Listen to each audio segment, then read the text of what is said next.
esperando que todos se encuentren bien en casita. Mi nombre es Melanie Caldera Franco y en el día de hoy les estaré hablando sobre el cuento. Pero antes de hablar de lo que es el cuento, vamos a ver qué trabajamos en la clase anterior.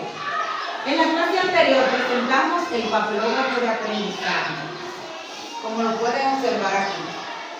Dice, en este tiempo trabajaremos para recortar cuentos, definir qué es un cuento, identificar la estructura y los componentes del cuento, escuchar, leer y comprender el cuento La capa del emperador, crear y escribir un cuento entre todos y por último, crear y narrar un cuento de forma individual.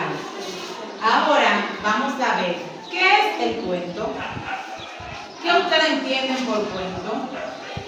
¿Cómo ustedes creen que inicia un cuento? Bien, el cuento son narraciones breves de historias imaginarias. El cuento está compuesto por tres partes, las cuales son inicio, que es el principio de la historia, cómo empieza, dónde empieza. El nudo, que es el conflicto de la historia, el problema, lo que sucede en ese conflicto. Y por último tenemos el desenlace, que es el final de la historia. ¿Cómo termina? ¿Cuál es el cierre? Ahora vamos a observar un pequeño video sobre lo que es el cuento. Presten mucha atención.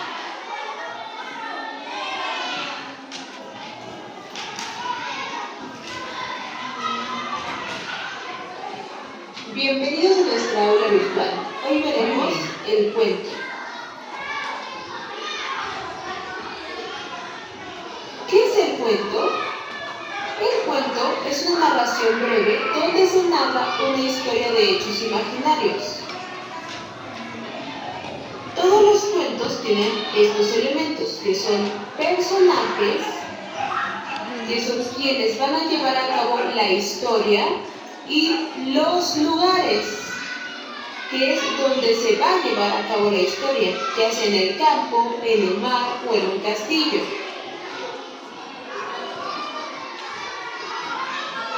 Los personajes.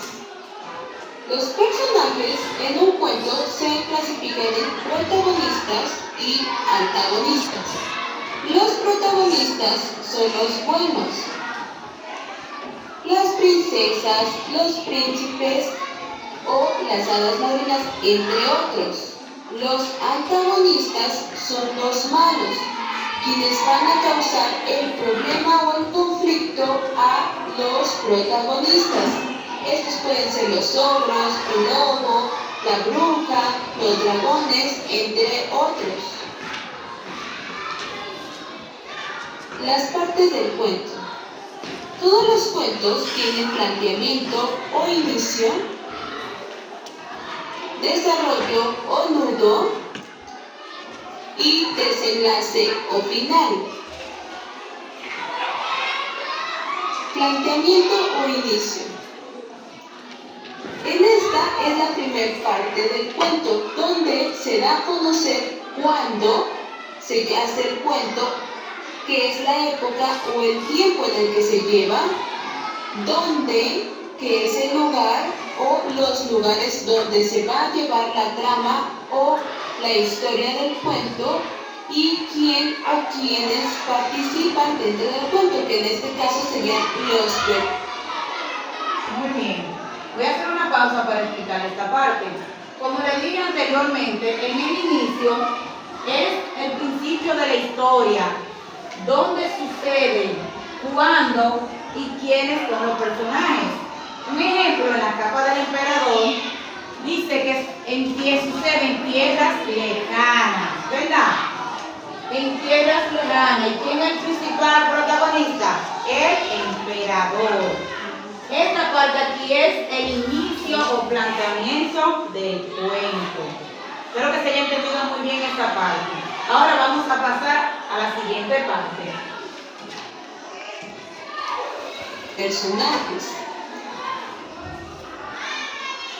En el desarrollo o nudo es la parte donde se narra el problema en un cuento.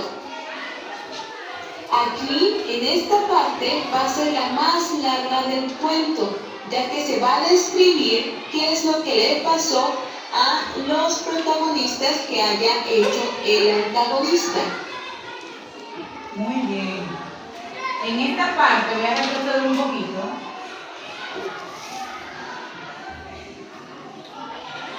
El desarrollo o el nudo, como le dije anteriormente, en el nudo pasa el conflicto de la historia.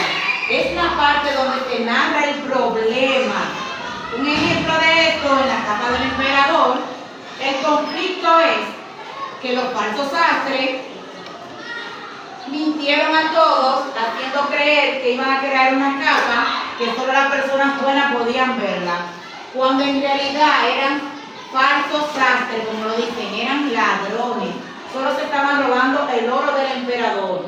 Pero el emperador, ser vanidoso, cayó en esa trampa. Y todo el que iba a ver la capa, como el viejo ministro y el joven ministro, por no decir que no veían nada, porque ellos creían que eran malas personas, nadie decía nada. Entonces ahí está el conflicto, el problema, que al nadie decir nada, por no ser visto como mala persona, seguían con la mentira. Por eso seguía el conflicto. Espero que se haya entendido esta parte. Como dice aquí, es la parte más larga del cuento, el desarrollo. Muy bien, continuamos. El desenlace o el final, que es la parte donde se soluciona el problema. Aquí es donde se termina la historia. Voy a retroceder otro poquito. Aquí, en el desenlace o final, como lo había explicado anteriormente, es el final de la historia. Es donde se soluciona el problema. Sigo con el ejemplo del cuento La capa del emperador. En el final, cuando el emperador iba desfilando con su capa imaginaria, según él, que nadie tenía valor de decir nada, el pueblo gritaba: ¡qué linda capa! ¡Hermosa capa! ¡Maravillosa! Los cortesanos seguían diciéndoselo unos a otros. En el final, el único que tuvo el valor de decir la verdad, ¿quién fue? El niño. Porque el niño dijo: pero si no lleva capa. Ahí el padre exclamó y dijo: escuchen la voz de la inocencia. Hasta que todos los cortesanos fueron diciéndose unos a otros en los oídos: es verdad, no lleva capa, pero si no lleva capa. Y ese fue el desenlace del cuento La capa del emperador. El final, como dice aquí, es cuando se soluciona el problema. ¿Cómo se soluciona el problema? Cuando el niño dijo la verdad. Porque el niño dijo la verdad, entonces los cortesanos, el viejo ministro, el joven ministro y todos se dieron cuenta que no eran malas personas, sino que los falsos sastres lo habían engañado. Y así terminó la historia del cuento La capa del emperador. Esperemos les haya servido mucho este video. Gracias. Espero que les haya gustado el video. Ahora bien, ¿qué aprendimos sobre el cuento? ¿Para qué nos sirve saber qué es el cuento? ¿Cómo lo podemos poner en práctica en la vida? Saber qué es el cuento y su parte nos ayuda a nosotros a crear nuestro propio cuento. Muy bien. Pues muchas gracias por todo. Espero les haya gustado. Nos vemos en la próxima.